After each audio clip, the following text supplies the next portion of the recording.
Kesi ya uhaini inayomkabili mwenyekiti wa Chama cha Demokrasia na Maendeleo Bwana Tundu Antipas Lissu, ambaye tarehe 16 kesi yake iliahirishwa na hii leo ipo katika usuluhishi katika mahakama ya hakimu mkazi Kisutu jijini Dar es Salaam. Moja ya mambo ambayo mwenyekiti wa Chama cha Demokrasia na Maendeleo kama ni mshtakiwa anahukumiwa kwa makosa ya uhaini pamoja na makosa ya uchochezi.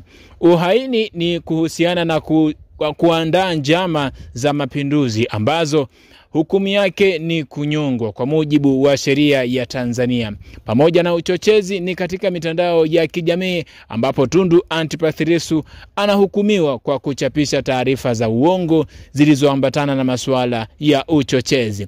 Hii leo kesi yake inaendelea ikiwa imeahirishwa kwa zaidi ya mara 3, na moja ya maswali ambayo Tundu Antipas Lissu anauliza leo mahakamani kwa mkurugenzi msimamizi wa kesi yake ni kuhusiana na kuahirishwa kwa kesi yake mara kwa mara. Swali alilouliza, itachukua muda gani kutambua kwamba yeye kama mtuhumiwa kuwa hausiki na mashtaka ambayo mahakama imemshtaki, ikiwa ni mashtaka ya uhaini pamoja na uchochezi. Ameongeza pia kwamba kwa nini kesi yake inaahirishwa mara kwa mara ikiwa faili ambalo limetumika kwa ajili ya kutoa hukumu yake halijakamilika kwenye kipengele cha ushahidi. Hayo ni maswali ambayo Tundu Antipas Lissu amehoji mahakamani hii leo wakati kesi yake ya uhaini ikiendelea mahakamani mbele ya mawakili wa serikali, akiwemo wakili mkuu wa serikali Bwana Nasoro Katunga ambaye yupo pale. Nasoro Katunga, moja ya jibu ambalo amelijibu ni kwamba Tundu Antipas Lissu anahukumiwa kwa makesi ya uhaini, na kesi ambayo anahukumiwa nayo sio peke yake amekuwa wa kwanza kuhukumiwa. Akijibu swali la Tundu Antipas Lissu ambalo aliuliza kwamba yeye amekuwa ni mtu wa kwanza kuhukumiwa kwa makosa ya uhaini, Nasoro Katunga amejibu kwamba kwa mujibu wa sheria Tundu Antipas Lissu sio wa kwanza kuhukumiwa kwa makosa ya uhaini.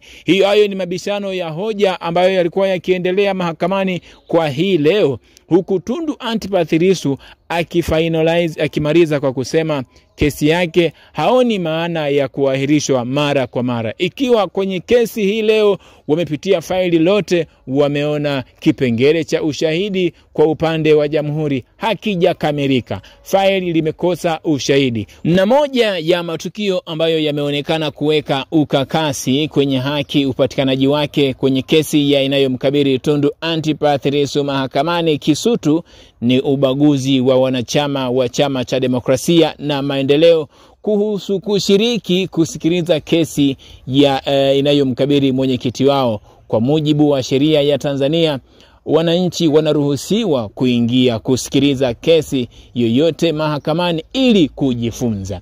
Kwa hiyo wanachama wa Chama cha Demokrasia wamenukuliwa wakisema wamebaguliwa kuingia mahakamani kusikiliza kesi inayomkabili mwenyekiti wao Tundu Lissu.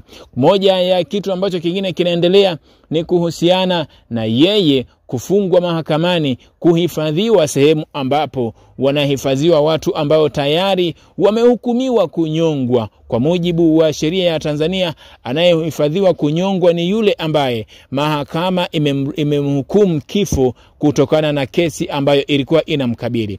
Ikumbuke Tundu Antipas Lissu anashtakiwa kwa makesi